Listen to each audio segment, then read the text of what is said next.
This week, I'm going a little outside my comfort zone. Neuromancer by William Gibson, the most formative, the most essential, the most monumental cyberpunk novel of all time. This was the inspiration for the very successful Matrix franchise. I've seen the first two Matrix movies. If I'm being honest, I still don't quite understand them. My friends from the book club we started 2 months ago have been reading this book for about 3 or 4 days, and they're all very confused or silent about it. That makes me a bit nervous. I'm I'm not too experienced when it comes to hard sci-fi. I'm not sure if I've ever even read another work of cyberpunk, but I'm excited for the challenge. Hopefully, it's not too difficult, it's not too arduous a read. Welcome to the Neverending Reading Vlog. What the hell am I even reading? Neuromancer is very confusing. I thought the Matrix movie was confusing, but this book is. I don't think I can remember a time where I was struggling more with a read. The author gives you no context, no exposition. I was reading for over an hour, and I only finished 22 pages. This is going to be an absolute drag. So I'm going to have to add another literary work to the mix, and I've decided that I'm going to read at least one part of V for Vendetta by Alan Moore, the very successful, the very notorious graphic novel about anarchy, tyranny, revolution. I remember loving the movie when I watched it many years ago. Hopefully, the graphic novel brings some new dimensions to the story. Friday, day 3. What am I thinking about Neuromancer by William Gibson? It's a difficult read. I'm definitely not enjoying it. I would say it would be thought-provoking if it wasn't so dang confusing. The first night I was reading this, Wednesday, I was reading for like an hour and a half. I thought I was making some good progress. I was reading it on a Kindle copy, and then I, opened up the physical book. I was on page 22. I was reading for 90 minutes, and I was on page 22. This is a book I can't read without any distractions around me because I just can't follow what's happening. Two of my friends in the book club, they restarted it at like page 60 because they're like, yo, I'm not sure what's happening. I think that's by design. Hard science fiction, a lot of people have trouble getting into hard sci-fi because they don't like the info dumps. They don't like the constant exposition. But if you write hard science fiction, you have to give the reader enough context, enough information to understand the plot. William Gibson does not do that. He does not hold your hand whatsoever. He uses jargon and words that he never explains. So he's just using a bunch of techno babble that I can't understand. I don't think I'm ever going to understand. And he just throws you into this plot, this incredibly slow-moving glacial plot. I'm halfway done with this book. I just finished chapter 10. Me and the book club are discussing it tomorrow, and I'm not sure if any of us know enough about this book to talk about it. And that's sad, because I'm halfway done, about there, and I have a lot of issues. Pacing is bad. The characters are annoying. The relationships make no sense. The dialogue is kind of wooden. I will say the setting's kind of interesting sometimes. I will say a lot of the things that are happening in this world are quite compelling. This world is very dirty. So, cyberpunk usually takes place in worlds where everyone spends most of their time online. And I see it as a nice metaphor, a nice way of tackling the same issues that are prevalent in our social media centered civilization of today. People aren't living their real lives. They're focusing on the virtual world. And that's troubling because your life moves on. And if you're too busy developing yourself in this different virtual sphere, then your real life is going to lag behind. But yeah, this world is dirty, it's gritty, it's dismal and stark and depressing. And I see why people want to spend a lot of time with technology and drugs and escapism and body modifications. I do think if I read this book when it came out several decades ago, it would have been quite a monumental, important work. I could see how this inspired much of what cyberpunk has become today. But reading it in 2025, I'm not sure how mind-blowing, how revolutionary it is, but it's still cool to see the roots of this subgenre of science fiction. But yes, this book, it's a difficult read. I'm not having a good time.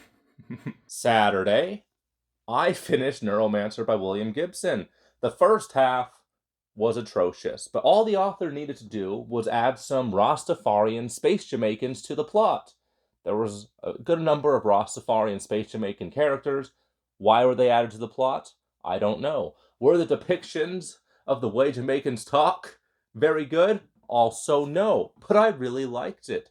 There are some wild things that happen in the second half of this story. It really made up for the very lackluster, slow-moving first half of this book. One of the most difficult reads I've ever had. I felt very stupid, and I still don't understand all the terms and jargon. I never will. And it's funny because in the beginning of the book, like the author's like in a preface or introduction, he's like, one of the reasons why this book is so imaginative, one of the reasons why I think this book is so timeless is because I had no idea what I was talking about. So the author didn't even know what he was talking about. And he somehow was able to kind of birth the cyberpunk subgenre as a result of this book.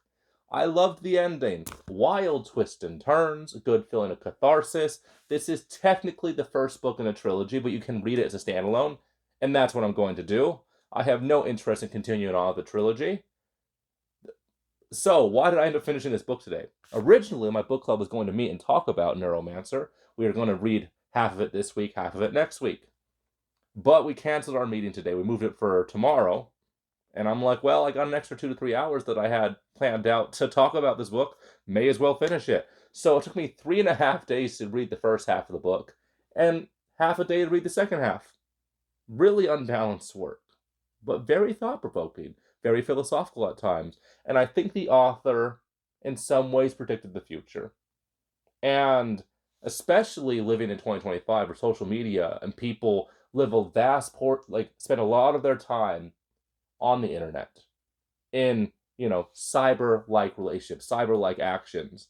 I do really feel like if the internet continues to grow into something that becomes more and more immersive as we spend more and more of our time in the internet, that's going to be a troubling thing for society. And I think William Gibson was right on the money. So now I just got to finish the last 8 chapters of V for Vendetta. I've read the first 2, and that'll be a nice 2-book week. So let's just get to it.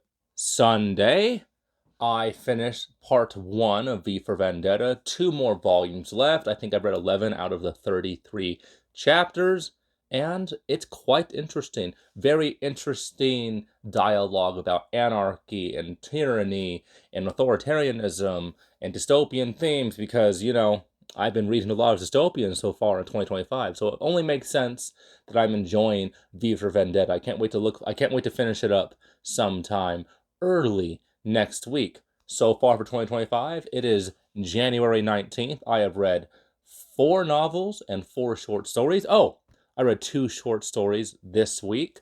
Tommy by Stephen King, which is a narrative poem, and it's kind of a poem about nostalgia, looking back on the times of your friends and then realizing where they are now and how it's so surprising, how weird and amazing how life turns out. And the other one was The Peasant Mori by Fyodor Dostoevsky. I just butchered his name, but you know who I'm talking about. Another story about looking back on past memories.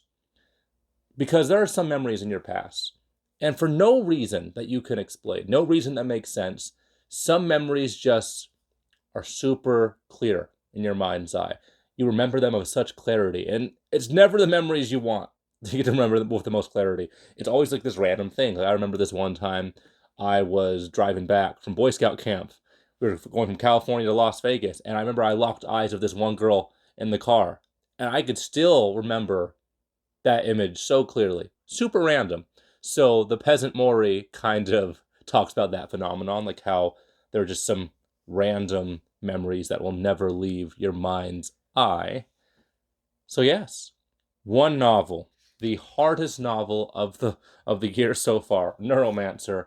This was a struggle. I will be filming a full-length review of this book probably in the next week or so because I got a lot of thoughts. And I've been going into more of the lore about this book, and it only gets wilder. Next week we are finishing V for Vendetta and probably finishing up the Tales for the Gas Station series.